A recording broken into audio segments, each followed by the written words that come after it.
Hi and hello ಸ್ನೇಹಿತರೆ, ನಮಸ್ಕಾರ. Welcome to learn to earn Kannada YouTube channel. ಸ್ನೇಹಿತರೆ, ಇವತ್ತಿನ ಈ ವಿಡಿಯೋದಲ್ಲಿ ನಾವು ವಿಡಿಯೋ ಮಾಡಬೇಕಾದ್ರೆ ವಿಡಿಯೋ ಅಪ್ಲೋಡ್ ಮಾಡಿದ ಮೇಲೆ ನಮಗೆ ಥಂಬ್ನೇಲ್ ಮಾಡಬೇಕಾಗಿರುತ್ತೆ. ಥಂಬ್ನೇಲ್ ಮಾಡಬೇಕಾದ್ರೆ ಅದರಲ್ಲಿ ಕನ್ನಡ ಫಾಂಟ್ಸ್ಗಳನ್ನು ನಾವು ಯೂಸ್ ಮಾಡ್ತೀವಿ, ಬಟ್ ಸರಿಯಾದ ರೀತಿಯಲ್ಲಿ ಫಾಂಟ್ಸ್ ನಾವು ಆ್ಯಡ್ ಮಾಡೋಕ್ಕೆ ಆಗಲ್ಲ, ಅಂದರೆ ಡಿಸೈನ್ ಮಾಡೋಕ್ಕೆ ಆಗಲ್ಲ. ಸೊ ಯಾವ ರೀತಿ ಥಂಬ್ನೇಲ್ ಮಾಡಲು ಒಳ್ಳೆ ರೀತಿಯ ನಾವು ಕನ್ನಡ ಅಕ್ಷರ, ಒಳ್ಳೆ ಡಿಸೈನ್ ಅಕ್ಷರಗಳನ್ನು ನಾವು ಇಲ್ಲಿ ಕ್ರಿಯೇಟ್ ಮಾಡ್ಬೋದು ಅನ್ನೋದು ನೋಡೋಣ. ಸೊ ನಾನು ಇಲ್ಲಿ ಕಂಪ್ಯೂಟರ್ ಸ್ಕ್ರೀನ್ ಮೇಲೆ ನಾನು ನಿಮಗೆ ತೋರಿಸ್ತಾ ಇದ್ದೇನೆ. ನೀವು ಮೊಬೈಲ್ನಲ್ಲಿಯೂ ಕೂಡ ಸೇಮ್ ರೀತಿಯಲ್ಲಿ ಮಾಡ್ಬೋದು. ಅದಕ್ಕೆ ನಿಮಗೆ ಕ್ರೋಮ್ ಬ್ರೌಸರಲ್ಲಿ ಮಾಡಬೇಕಾಗಿದೆ. ಅದೇ ರೀತಿ ಮೊಬೈಲ್ನಲ್ಲಿ ಮಾಡಬೇಕಾದ್ರೆ ಪಿಕ್ಸೆಲ್ ಲ್ಯಾಬ್ ಅನ್ನೋ ಅಪ್ಲಿಕೇಶನನ್ನು ನಿಮ್ಮ ಮೊಬೈಲ್ನಲ್ಲಿ ಇರಬೇಕು. ಸೊ ಅದು ಯೂಸ್ ಮಾಡಿ ನೀವು ಒಳ್ಳೆ ರೀತಿಯಲ್ಲಿ ಒಂದು ನಿಮ್ಮ ವಿಡಿಯೋಗೆ ಥಂಬ್ನೇಲ್ ಕ್ರಿಯೇಟ್ ಮಾಡ್ಬೋದು. ಸೊ ಅದು ಇವತ್ತು ನಾವು ಈ ವಿಡಿಯೋದಲ್ಲಿ ನೋಡೋಣ. ಅದಕ್ಕಾಗಿ ಸ್ನೇಹಿತರೆ, ವಿಡಿಯೋ ಸ್ಟಾರ್ಟ್ ಮಾಡೋಕ್ಕಿಂತ ಮುಂಚೆ ಇಂಥವುದೇ ವಿಡಿಯೋ ನೋಡಲಿಕ್ಕಾಗಿ ನಮ್ಮ ಚಾನಲ್ ಲರ್ನ್ ಟು ಅರ್ನ್ ಅನ್ನು ಸಬ್ಸ್ಕ್ರೈಬ್ ಆಗಿ. ಹಾಗೆ ಪಕ್ಕದಲ್ಲಿ ಬೆಲ್ ಬಟನ್ ಶೋ ಆಗುತ್ತೆ, ಸಬ್ಸ್ಕ್ರೈಬ್ ಕ್ಲಿಕ್ ಮಾಡಿದ ನಂತರ ಆಮೇಲೆ ಬೆಲ್ ಐಕನ್ ಕ್ಲಿಕ್ ಮಾಡಿ, ಅದರ ಮೇಲೆ ಆಲ್ ಬರುತ್ತೆ, ಆಲ್ ಸೆಲೆಕ್ಟ್ ಮಾಡಿ. ಯಾಕಂದರೆ ನಾವು ಯಾವಾಗಲೂ ವಿಡಿಯೋ ಅಪ್ಲೋಡ್ ಮಾಡ್ತೇವೆಯೋ ಅದರ ನೋಟಿಫಿಕೇಷನ್ ನಿಮಗೆ ಬೇಗನೆ ಸಿಗುತ್ತೆ. ಈ ಚಾನಲಲ್ಲಿ ಸ್ನೇಹಿತರೆ ನಿಮಗೆ ಯೂಟ್ಯೂಬ್ ರಿಲೇಟೆಡ್ ಬಹಳಷ್ಟು ವಿಡಿಯೋಗಳು ಸಿಗಲಿವೆ. ಮುಂದಿನ ದಿನಗಳಲ್ಲಿ ಪ್ರತಿಯೊಂದು ಮಾಹಿತಿ ನಿಮಗೆ ನಾನು ಈ ಚಾನಲ್ ಮುಖಾಂತರ ಶೇರ್ ಮಾಡಲಿದ್ದೇನೆ. ಸೊ ಬನ್ನಿ ಸ್ನೇಹಿತರೆ, ನಾವು ಈಗ ಕಂಪ್ಯೂಟರ್ ಸ್ಕ್ರೀನ್ ಮೇಲೆ ಅದನ್ನು ಸ್ಟಾರ್ಟ್ ಮಾಡೋಣ. ನನಗೆ ಕಂಪ್ಯೂಟರ್ ಸ್ಕ್ರೀನ್ ಮೇಲೆ ತೋರಿಸೋಕ್ಕೆ ಈಸಿ ಆಗುತ್ತೆ ಅನ್ನೋ ಉದ್ದೇಶಕ್ಕೆ ನಾನು ಇಲ್ಲಿ ಕಂಪ್ಯೂಟರ್ ಸ್ಕ್ರೀನ್ ಮೇಲೆ ನಾನು ನಿಮಗೆ ತೋರಿಸ್ತಾ ಇದ್ದೀನಿ. ನಾನು ಫೋಟೋಶಾಪ್ 7 ಬಳಸಿ ಅದನ್ನು ಮಾಡಿ ತೋರಿಸ್ತಾ ಇದ್ದೀನಿ. ಸೊ ನೀವು ನಿಮ್ಮ ಮೊಬೈಲ್ನಿಂದಲೂ ಕೂಡ ಮಾಡ್ಬೋದು ಸ್ನೇಹಿತರೆ. ಆದರೆ ನಿಮಗೆ ಅಲ್ಲಿ ಸ್ವಲ್ಪ ಡಿಸೈನ್ ಫಾಂಟ್ಸ್ ಬೇಕಾಗಿದೆ. ಅದು ಕೂಡ ಹೇಗೆ ನೀವು ಡೌನ್ಲೋಡ್ ಮಾಡ್ಕೋಬೋದು ಮತ್ತು ಅದನ್ನು ನಿಮ್ಮ ಪಿಕ್ಸೆಲ್ ಲ್ಯಾಬ್ನಲ್ಲಿ ಹೇಗೆ ಆ್ಯಡ್ ಮಾಡೋದು ಅನ್ನೋದು ಮಾತ್ರ ನಾನು ಇವತ್ತಿಲ್ಲಿ ತೋರಿಸ್ತಾ ಇಲ್ಲ. ಬರೀ ನಾನು ಹೇಗೆ ನೀವು ಥಂಬ್ನೇಲ್ ಡಿಸೈನ್ ಮಾಡೋದು ಅನ್ನೋದು ಮಾತ್ರ ಇಲ್ಲಿ ತೋರಿಸ್ತಾ ಇದ್ದೀನಿ. ಸೊ ಅದು ಬೇರೆ ವಿಡಿಯೋ, ಅಂದರೆ ಥಂಬ್ನೇಲ್ಸ್ ಮಾಡೋ ಸಲುವಾಗಿ ಕನ್ನಡ ಫಾಂಟ್ಸ್ಗಳು, ಸ್ಟೈಲಿಶ್ ಫಾಂಟ್ಸ್ಗಳು ಏನು ಬೇಕಾಗಿವೆ ಅಲ್ಲ, ಅದನ್ನು ನೀವು ಡೌನ್ಲೋಡ್ ಹೇಗೆ ಮಾಡೋದು ಅನ್ನೋದ್ರ ಬಗ್ಗೆ ನಿಮಗೇನಾದರೂ ವಿಡಿಯೋ ಬೇಕಾದರೆ ನೀವು ನನಗೆ ಕಮೆಂಟ್ ಮಾಡಿ ತಿಳಿಸಿ. ನಾನು ಅದರ ಬಗ್ಗೆ ಒಂದು ಡೆಡಿಕೇಟೆಡ್ ವಿಡಿಯೋ ಮಾಡಿ ನಿಮಗೆ ಕೊಡ್ತೀನಿ. ಸೊ ಇವತ್ತು ಬರೀ ಮಾಡೋದು ಹೇಗೆ ಅದನ್ನು ನಾನು ಇಲ್ಲಿ ತೋರಿಸ್ತಾ ಇದ್ದೀನಿ. ಸೊ ಮೊದಲೇನು ಮಾಡಿ, ಫೋಟೋಶಾಪ್ ಓಪನ್ ಮಾಡಿ, ಫೈಲ್ ಮೇಲೆ ಹೋಗಿ ನ್ಯೂ ಅಂತ ಬರುತ್ತೆ, ಅಲ್ಲಿ ಕ್ಲಿಕ್ ಮಾಡಿ 1280 720 ಅನ್ನೋ HD TV 720 ಪಿಕ್ಸೆಲ್ದ ಒಂದು ಫ್ರೇಮನ್ನು ಓಪನ್ ಮಾಡಿ. ಸೊ ಇಲ್ಲಿ ಮಾಡಿದ ತಕ್ಷಣ ಆಮೇಲೆ ಒಂದು ಬ್ರೌಸರ್ ಕೂಡ ಓಪನ್ ಮಾಡಬೇಕು ನೀವು. ಬ್ರೌಸರ್ ಕ್ರೋಮ್ ಬ್ರೌಸರ್ ಓಪನ್ ಮಾಡಿ. ಕ್ರೋಮ್ ಬ್ರೌಸರ್ ಓಪನ್ ಆದ ತಕ್ಷಣ ಸ್ವಲ್ಪ ಹೊತ್ತು ಇಲ್ಲಿ ಓಕೆ, ಇಲ್ಲಿ ಬಂತು. ಸೊ ಇಲ್ಲಿ ನೀವು ಸಂಕ ಅನ್ನೋ ವೆಬ್ಸೈಟನ್ನು ಓಪನ್ ಮಾಡಿ. ಸಂಕ, ಇಲ್ಲಿ ನಿಮಗೆ ಲಿಂಕ್ ಕೂಡ ನಾನು ಇದರಲ್ಲಿ ಪ್ರೊವೈಡ್ ಮಾಡ್ತೀನಿ ಡಿಸ್ಕ್ರಿಪ್ಷನಲ್ಲಿ, ಅಲ್ಲಿ ಕೂಡ ನೀವು ನೋಡ್ಬೋದು. ಇಲ್ಲ ಅಂದರೆ ನೀವು ಸರ್ಚ್ ಮಾಡಿ ಅರವಿಂದ ವಿ ಕೆ ಅನ್ನೋ .vk ಅನ್ನೋ ಸಾರಿ ಇನ್ನೊಮ್ಮೆ ಹೇಳ್ತೀನಿ ಕೇಳಿ. ಅರವಿಂದ ARAVINDA ಅನ್ನೋ ಒಂದು ವೆಬ್ಸೈಟನ್ನು ಓಪನ್ ಮಾಡಿ. ನಿಮಗೆ ವೆಬ್ಸೈಟ್ ಸಿಗುತ್ತೆ, ಸಂಕ ಅನ್ನೋದನ್ನು ಇಲ್ಲಿ ಸೆಲೆಕ್ಟ್ ಮಾಡಿ. ನೋಡಿ, ಈ ರೀತಿ ಒಂದು ನಿಮಗೆ ಒಂದು ವೆಬ್ಸೈಟ್ ಸಿಗುತ್ತೆ. ಸೊ ಇಲ್ಲಿ ನೋಡಿ, ಈ ರೀತಿ ನೀವು ನಿಮ್ಮ ಬ್ರೌಸರ್ನಲ್ಲಿ ಟೈಪ್ ಮಾಡಿ. ಓಕೆ, ಸೊ ಇದಾದ ತಕ್ಷಣ ನಿಮಗೇನು ಈಗ ಟೆಕ್ಸ್ಟ್ ಬೇಕಾಗಿದೆ ಅದನ್ನು ಬರ್ಕೊಳ್ಳಿ. ಮೊದಲೇನು ಮಾಡಿ, ಒಂದು ಬೇರೆ ಬ್ರೌಸರ್ ಓಪನ್ ಮಾಡಿ, ನ್ಯೂ ಟ್ಯಾಬ್ ಓಪನ್ ಮಾಡಿ, ಅಲ್ಲಿ ಟ್ರಾನ್ಸ್ಲೇಟನ್ನು ಸೆಲೆಕ್ಟ್ ಮಾಡಿ. ಟ್ರಾನ್ಸ್ಲೇಟಲ್ಲಿ ನೀವು ಕನ್ನಡ ಸೆಲೆಕ್ಟ್ ಮಾಡಿ, ಇಲ್ಲಿ ನಿಮಗೇನು ಬೇಕೋ ಅದನ್ನು ಟೈಪ್ ಮಾಡಿ. ಥಂಬ್ನೇಲ್ ನಾನಿಲ್ಲಿ ಹಾಕ್ತೀನಿ, thumbnail THUMBNAIL thumbnail IL. So ಇಲ್ಲಿ ನೋಡಿ, ಥಂಬ್ನೇಲ್ ಅಂತ ಬಂತು.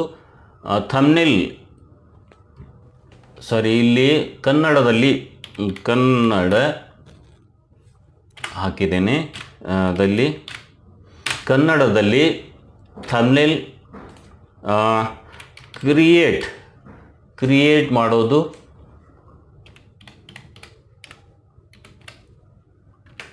ಕಲಿಯೋಣ. ಇಲ್ಲಿ ನಾನು ಇಷ್ಟು ಹಾಕಿದ್ದೀನಿ. ನೀವು ಕೂಡ ಈ ರೀತಿ ಬರ್ಕೊಂಡು ಇದನ್ನು ಕಾಪಿ ಮಾಡಿದ ತಕ್ಷಣ ಇಲ್ಲಿ ಸಂಕ ಅನ್ನೋ ಏನು ವೆಬ್ಸೈಟ್ ಓಪನ್ ಮಾಡಿದ್ದೀವಿ ಅದರ ಮೇಲೆ ಕ್ಲಿಕ್ ಮಾಡಿ ಇಲ್ಲಿ ಇದನ್ನು ಪೇಸ್ಟ್ ಮಾಡಿ. ಇಲ್ಲಿ ಕಾಪಿ ಮಾಡಿರೋದನ್ನು ಇದನ್ನು ಕಾಪಿ ಮಾಡಿರೋದನ್ನು ಇಲ್ಲಿ ಪೇಸ್ಟ್ ಮಾಡಿ. ಓಕೆ, ಪೇಸ್ಟ್ ಮಾಡಿದ ತಕ್ಷಣ ಇಲ್ಲಿ ನೋಡಿ ಹೆಚ್ಚಿನ ಸ್ಪೇಸ್ ತೆಗೀರಿ ಅಂತ ಇದೆ, ಇದನ್ನು ಕ್ಲಿಕ್ ಮಾಡಿ. ಆಮೇಲೆ ಯೂನಿಕೋಡ್ 2ASCII ಅಂತ ಇದೆ, ಇದ್ರ ಮೇಲೆ ಕ್ಲಿಕ್ ಮಾಡಿ. ಓಕೆ, ಇಲ್ಲಿ ನೋಡಿ ಈಗ ಯೂನಿಕೋಡ್ನಿಂದ ಬರಹ ನುಡಿಗೆ ಬದಲಾವಣೆಗೊಂಡ ಪಠ್ಯ ಅಂತ ಇಲ್ಲಿದೆ. ಸೊ ಇಲ್ಲಿ ನೋಡಿ ಈ ಬಾಕ್ಸ್ನಲ್ಲಿ ಈ ರೀತಿ ನಿಮಗೆ ಒಂದು ಕೋಡ್ ಸಿಗುತ್ತೆ. ಸೊ ಇದನ್ನು ಕಾಪಿ ಮಾಡಿ. ನಾನು ಇಲ್ಲಿ ಕಂಟ್ರೋಲ್ ಹಾಕಿ Ctrl+C ಮಾಡಿ ಕಾಪಿ ಮಾಡ್ತೀನಿ. ಕಾಪಿ ಮಾಡಿದ ತಕ್ಷಣ ಇಲ್ಲಿ ನೋಡಿ ನಾವು ಫೋಟೋಶಾಪ್ ಏನು ಓಪನ್ ಮಾಡಿದ್ದೀವಲ್ಲ ಅಲ್ಲಿ ಓಪನ್ ಮಾಡಿ, ಆಮೇಲೆ ಟಿ ಮೇಲೆ ಕ್ಲಿಕ್ ಮಾಡಿ, ಅಂದರೆ ಟೆಕ್ಸ್ಟ್ ಬರೀಬೇಕಾಗಿದೆ. ಇಲ್ಲಿ ಟಿ ಮೇಲೆ ಕ್ಲಿಕ್ ಮಾಡಿ. ಓಕೆ, ಸೊ ಇಲ್ಲಿ ನೋಡಿ ಕ್ಲಿಕ್ ಮಾಡಿ, ಆಮೇಲೆ ವಿ ಮಾಡಿಬಿಡಿ, ಅಂದರೆ Ctrl+V ಹಾಕಿದರೆ ಪೇಸ್ಟ್ ಮಾಡಿ. ಸೊ ಇಲ್ಲಿ ನೋಡ್ಬೋದು ಈ ರೀತಿ ನಿಮಗೆ ಟೆಕ್ಸ್ಟ್ ನೋಡಲು ಸಿಗುತ್ತೆ. ಸೊ ಇಲ್ಲಿ ಕನ್ನಡದಲ್ಲಿ ಥಂಬ್ನೇಲ್ ಇಲ್ಲಿ ಎಂಟರ್ ಹಾಕ್ತೀನಿ. ನಾನು ಎಂಟರ್ ಮಾಡಿದ ತಕ್ಷಣ ಕೆಳಗಡೆ ಬಂತು. ಓಕೆ, ಆಮೇಲೆ ಕ್ರಿಯೇಟ್ ಮಾಡೋದು ಇದಿಷ್ಟು ಬಿಟ್ಟು ನಾನಿಲ್ಲಿ ಮತ್ತೆ ಎಂಟರ್ ಮಾಡಿ ಈ ರೀತಿ ನಾನು ಅಡ್ಜಸ್ಟ್ ಮಾಡ್ತೀನಿ. ಓಕೆ, ಸೊ ಈ ರೀತಿ ಮಾಡಿ ನೀವು ನಿಮ್ಮ ಥಂಬ್ನೇಲ್ ಪ್ರಕಾರ ನೀವು ಅಡ್ಜಸ್ಟ್ ಮಾಡ್ಕೊಳ್ಳಿ. ಸೊ ಇಲ್ಲಿ ನಾನು ಅಲೈನ್ಮೆಂಟ್ ಮಾಡ್ತೀನಿ ಇದನ್ನು. ಓಕೆ, ಸೊ ಇಲ್ಲಿ ನೋಡಿ ಈ ರೀತಿ ಬಂದಿದೆ. ಈಗ ಒಂದು ಬೇರೆ ಲೇಯರ್ ಹಾಕಿ ಇಲ್ಲಿ ಕೆಳಗಡೆ ತಂದು ಒಂದು ಬೇರೆ ಏನಾದರೂ ಕಲರ್ ಹಾಕೋಣ. ಸೊ ಇಲ್ಲಿ ರೆಡ್ ಇದೆ, ಇದನ್ನು ವೈಟ್ ಮಾಡ್ತೀನಿ. ನಾನು ವೈಟ್ ಮಾಡಿ ಕಲರ್ ಬಕೆಟ್ ಸೆಲೆಕ್ಟ್ ಮಾಡಿ ಇಲ್ಲಿ ಪೇಸ್ಟ್ ಮಾಡ್ತೀನಿ. ಸೊ ಈ ರೀತಿ ನಮಗೆ ಕಲರ್ ಬಂತು. ಈಗ ಇಲ್ಲಿ ನೋಡಿ ನಿಮಗೆ ಬೇಕಾದಷ್ಟು ನೀವು ಟೆಕ್ಸ್ಟನ್ನು ಸೆಲೆಕ್ಟ್ ಮಾಡಿ. ಕ್ರಿಯೇಟ್ ಮಾಡೋದು ಹೇಗೆ ಅನ್ನೋ ಟೆಕ್ಸ್ಟ್ನ ನಾನು ಸೆಲೆಕ್ಟ್ ಮಾಡಿ ಇದಕ್ಕೆ ಕಲರ್ ಚೇಂಜ್ ಮಾಡ್ತೀನಿ. ನೋಡಿ ಇಲ್ಲಿ ಚೇಂಜ್ ಆಗಿದೆ. ಸೊ ಈ ರೀತಿ ನೀವು ಮಾಡ್ಬೋದು. ಸೊ ನೋಡಿ ಕನ್ನಡದಲ್ಲಿ ಥಂಬ್ನೇಲ್ ಕ್ರಿಯೇಟ್ ಮಾಡೋದು ಕಲಿಯೋಣ ಅನ್ನೋದು ಇಲ್ಲಿ ನಮಗೆ ಕ್ರಿಯೇಟ್ ಆಯಿತು. ಸೊ ಈ ರೀತಿ ನೀವು ಈಸಿಯಾಗಿ ಮಾಡ್ಬೋದು. ಇದು ಹೇಗೆ ಬಂತು ಅನ್ನೋದು ಒಂದು ಸ್ವಲ್ಪ ನಿಮ್ಗೆ ಹೇಳ್ತೀನಿ. ನೋಡಿ ಇಲ್ಲಿ ನುಡಿ 17E ಅನ್ನೋ ಈ ಫಾಂಟ್ಸ್ ಇದರಲ್ಲಿದೆ. ಫಾಂಟ್ ನಾನು ಹಾಕಿದ್ದೀನಿ ಇದರಲ್ಲಿ. ಸೊ ಇಲ್ಲಿ ನೋಡ್ಬೋದು ಭಾಳಷ್ಟು ಫಾಂಟ್ಸ್ಗಳಿವೆ, ಬೇರೆ ಈಗ ಚೇಂಜ್ ಮಾಡಿ ನೋಡ್ಬೋದು ನೀವು. ಸೊ ಇಲ್ಲಿ ನೋಡಿ ಈ ರೀತಿ ಭಾಳಷ್ಟು ಫಾಂಟ್ಸ್ಗಳಿವೆ. ನಿಮಗೆ ಬೇಕಾದ ರೀತಿಯಲ್ಲಿ ನೀವು ಫಾಂಟ್ಸನ್ನು ಸೆಲೆಕ್ಟ್ ಮಾಡಿ ನೀವು ನಿಮ್ಮ ವಿಡಿಯೋಗಾಗಿ ಥಂಬ್ನೇಲ್ ಕ್ರಿಯೇಟ್ ಮಾಡ್ಬೋದು. ಸೊ ತುಂಬ ಈಸಿ ಇದೆ. ಆದರೆ ಇಲ್ಲಿ ನಿಮಗೆ ಫಾಂಟ್ಸ್ಗಳು ಬೇಕು. ಫಾಂಟ್ಸ್ ಹಾಕೋಕ್ಕೆ ಅಂತ ಇಲ್ಲಿ ನಾನು ಇಲ್ಲಿ ಟೈಪ್ ಮಾಡಿ ತೋರಿಸ್ತೀನಿ ನಿಮಗೆ. ಫಾಂಟ್ಸ್ ಅಂತ ಇದೆ ನೋಡಿ, ಇಲ್ಲಿ ಫಾಂಟ್ಸ್ ಬಂತು, ಫೋಲ್ಡರ್. ಸೊ ಇಲ್ಲಿ ನೋಡಿ ನಾನು ಇಲ್ಲಿ ಆಲ್ರೆಡಿ ಫಾಂಟ್ಸ್ಗಳನ್ನು ಹಾಕಿದ್ದೀನಿ. ಸೊ ಈ ಫಾಂಟ್ಸ್ ನಿಮಗೂ ಬೇಕು ಅಂದರೆ ನೀವು ನಮಗೆ ಕಮೆಂಟ್ ಮಾಡಿ ತಿಳಿಸ್ಬೇಕು ಸ್ನೇಹಿತರೆ. ನೀವು ಕಮೆಂಟ್ ಮಾಡಿದರೆ ನಾನು ಫಾಂಟ್ಸ್ಗಳನ್ನು ನಿಮ್ಮ ಪಿಕ್ಸೆಲ್ ಲ್ಯಾಬ್ನಲ್ಲಿ ಅಂದರೆ ಮೊಬೈಲ್ ಬಳಸೋರಿಗೆ ಪಿಕ್ಸೆಲ್ ಲ್ಯಾಬ್ನಲ್ಲಿಯೂ ಕೂಡ ಹೇಗೆ ಹಾಕೋದು, ಹಾಗೆ PC ಬಳಸೋರಿಗೂ ಕೂಡ ನೀವು ಫೋಟೋಶಾಪ್ ಬಳಸ್ತಿದ್ರೆ ಈ ಎಲ್ಲ ಟೆಕ್ಸ್ಟ್ಗಳು ನಾವು ಇಲ್ಲಿ ಆ್ಯಡ್ ಮಾಡೋದು ಹೇಗೆ ಅನ್ನೋದು ಕೂಡ ನಾನು ಒಂದು ಡೆಡಿಕೇಟೆಡ್ ವಿಡಿಯೋ ಮಾಡಿ ನಿಮಗೆ ಕೊಡ್ತೀನಿ. ಸೊ ಇವತ್ತು ನಾನು ಜಸ್ಟ್ ಇದು ಸ್ಟೈಲಿಶ್ ಫಾಂಟ್ಸ್ಗಳನ್ನು ನಾವು ಹೇಗೆ ಕ್ರಿಯೇಟ್ ಮಾಡ್ಬೋದು ಅನ್ನೋದನ್ನು ನಾನು ಇಲ್ಲಿ ತೋರಿಸಿದ್ದೀನಿ. ಸೊ ನೀವು ಈ ಫೋಟೋಶಾಪ್ನಲ್ಲಿಯೂ ಈ ರೀತಿ ಮಾಡ್ಬೋದು, ಅದೇ ರೀತಿ ನೀವು ನಿಮ್ಮ ಮೊಬೈಲ್ನಲ್ಲಿಯೂ ಕೂಡ ಮಾಡ್ಬೋದು. ನೋಡಿ ಈ ರೀತಿ ಫಾಂಟ್ಸ್ಗಳಿವೆ, ಈ ರೀತಿ ಫಾಂಟ್ಸ್ ಬರುತ್ತೆ, ಸ್ಟೈಲಿಶ್ ಫಾಂಟ್ಸ್ಗಳಿವೆ. ಸೊ ನಿಮಗೆ ಬೇಕಾದಂಥ ಇಲ್ಲಿ ಫಾಂಟ್ಸ್ಗಳನ್ನು ನೀವು ಸೆಲೆಕ್ಟ್ ಮಾಡಿ ನಿಮ್ಮ ವಿಡಿಯೋಗೆ ಬೇಕಾಗಿರುವಂಥ ಥಂಬ್ನೇಲ್ ಕ್ರಿಯೇಟ್ ಮಾಡ್ಬೋದು. ಸೊ ಇದು ಆಯಿತು ಸ್ನೇಹಿತರೆ. ಈಗ ಈಗ ಇಲ್ಲಿ ಒಂದು ಏನೋ ಇಮೇಜ್ ಬೇಕಾಗಿದೆ. ಓಕೆ, ಇಮೇಜ್ ಬೇಕಾಗಿದೆ ಅಂದರೆ ಇಮೇಜ್ ಸಲುವಾಗಿ ಏನು ಮಾಡಬೇಕು, ಜಸ್ಟ್ ನಾನು ನಿಮ್ಮದೇ ಏನಾದರೂ ಒಂದು ಫೋಟೋ ಇದ್ದರೆ ನಡೆಯುತ್ತೆ. ಬಟ್ ನಾನಿಲ್ಲಿ ಒಂದು ಬೇರೆ ಇಮೇಜನ್ನು ಇಲ್ಲಿ ಏನೋ ಒಂದು ಇಮೇಜ್ ತೊಗೊಳ್ತೀನಿ. ಇಮೇಜ್ ತೊಗೊಳ್ಳೋಣ. HD photos. ನಾನು ಯಶ್ದೊಂದು ಫೋಟೋ ತೊಗೋಬೇಕು. ಸೊ ನೋಡಿ ಇಲ್ಲಿ ಏನೋ ಒಂದು ಫೋಟೋ ಇದೆ. ಆ ಫೋಟೋನ ಇಲ್ಲಿ ನಾವು ಬ್ಯಾಕ್ಗ್ರೌಂಡ್ ರಿಮೂವ್ ಮಾಡಿ ಅದನ್ನು PNG ಫಾರ್ಮ್ಯಾಟ್ನಲ್ಲಿ ನಾವು ಸೇವ್ ಮಾಡ್ಕೊಳ್ಳೋಣ. ಸೊ ಅದಕ್ಕಾಗಿ ಏನು ಮಾಡಬೇಕು, remove.bg ಅನ್ನೋ ವೆಬ್ಸೈಟ್, ಇಲ್ಲಿ ನೋಡಿ remove.bg ಅನ್ನೋ ಒಂದು ವೆಬ್ಸೈಟ್ ಓಪನ್ ಮಾಡಿ. ಓಪನ್ ಮಾಡಿದ ತಕ್ಷಣ ಇಲ್ಲಿ ಯಾವುದೋ ಒಂದು ಇಮೇಜನ್ನು ಸೆಲೆಕ್ಟ್ ಮಾಡಿ. ಆಯಿತಾ,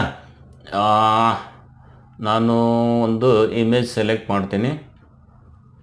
ಸೊ ನೋಡಿ ಈ ಇಮೇಜ್ ನಾವು ಸೆಲೆಕ್ಟ್ ಮಾಡೋಣ. ನಾನೇನು ಮಾಡ್ತೀನಿ, ಇದ್ರ ಮೇಲೆ ಕ್ಲಿಕ್ ಮಾಡಿ ಇದನ್ನು ಡ್ರ್ಯಾಗ್ ಮಾಡ್ತೀನಿ, ಈ ವೆಬ್ಸೈಟ್ ಮೇಲೆ ಡ್ರ್ಯಾಗ್ ಮಾಡ್ತೀನಿ. ಓಕೆ, ಡ್ರಾಪ್ ಮಾಡ್ತೀನಿ. ಇಲ್ಲಿಂದ ಡ್ರ್ಯಾಗ್ ಮಾಡಿದೆ, ಇಲ್ಲಿ ಡ್ರಾಪ್ ಮಾಡಿದೆ. ಇಲ್ಲಿ ನೋಡಿ ರಿಮೂವ್ ಬ್ಯಾಕ್ಗ್ರೌಂಡ್. ಸೊ ನೋಡ್ಬೋದು ಒರಿಜಿನಲ್ ಇಮೇಜ್ ಈ ರೀತಿ ಇದೆ. ಈ ಬ್ಯಾಕ್ಗ್ರೌಂಡ್ ರಿಮೂವ್ ಆದ ಕೂಡಲೇ ಈ ರೀತಿ ನಮಗೆ ಇಮೇಜ್ ಸಿಗುತ್ತೆ. ಸೊ ಇದು ಒಂದು ಒಳ್ಳೆ ಬ್ಯಾಕ್ಗ್ರೌಂಡ್ ರಿಮೂವರ್ ಆಗಿದೆ. ಸೊ ಇಲ್ಲಿ HD ಕ್ವಾಲಿಟಿಯಲ್ಲಿ ಬೇಕು ಅಂತಂದರೆ ನಿಮಗೆ ಇಲ್ಲಿ ಪೇ ಮಾಡಬೇಕು. ಇಲ್ಲ ಆ್ಯಸ್ ಇಟ್ ಈಸ್ ಇಷ್ಟೇ ಪ್ರೀವ್ಯೂ ಇಮೇಜ್ ನೋಡಿ ಇದು ಸೈಜ್ ಆಗಿದೆ. ಬೇರೆ ಬೇರೆ ಇಮೇಜ್ಗೆ ಬೇರೆ ಬೇರೆ ಸೈಜ್ ಬರುತ್ತೆ. ಸೊ ಇದು ಸ್ಮಾಲ್ ಸೈಜ್ ಆಗಿರ್ಬೋದು. ಇಲ್ಲಿ ನೋಡೋಣ, ಇದು ಕ್ಲಿಕ್ ಮಾಡಿದರೆ ಇಮೇಜ್ ನೋಡಿ ಇಲ್ಲಿ ಚಿಕ್ಕ ಇಮೇಜ್ ಇದು. ಸೊ ಇಲ್ಲಿ ಒಂದು ಸ್ವಲ್ಪ ಒರಿಜಿನಲ್ ಇಮೇಜ್ ಈ ರೀತಿ ಇದೆ, ಅದನ್ನು ಬ್ಯಾಕ್ಗ್ರೌಂಡ್ ರಿಮೂವ್ ಮಾಡಿ ನಮಗೆ ಈ ಸೈಜ್ನಲ್ಲಿ ಇದು ಇಮೇಜ್ ಕೊಡುತ್ತೆ. ಸೊ ಇದ್ರ ಮೇಲೆ ಕ್ಲಿಕ್ ಮಾಡಿದ್ರೆ ಸಾಕು. ಇಲ್ಲಿ ನೋಡಿ ಇದು ಡೌನ್ಲೋಡ್ ಆಯಿತು. ಸೊ PNG ಫಾರ್ಮ್ಯಾಟ್ನಲ್ಲಿ ಇದು ನಮಗೆ ಡೌನ್ಲೋಡ್ ಆಗಿ ಸಿಕ್ತು. ಇದನ್ನು ನಾವು ಡ್ರ್ಯಾಗ್ ಮಾಡಿ ಇಲ್ಲಿ ಡ್ರಾಪ್ ಮಾಡೋಣ. ಸೊ ಇದರಲ್ಲಿ ಇದನ್ನು ಆ್ಯಡ್ ಮಾಡೋಣ. ಇಲ್ಲಿ ನೋಡಿ ಸ್ನೇಹಿತರೆ, ಈ ರೀತಿ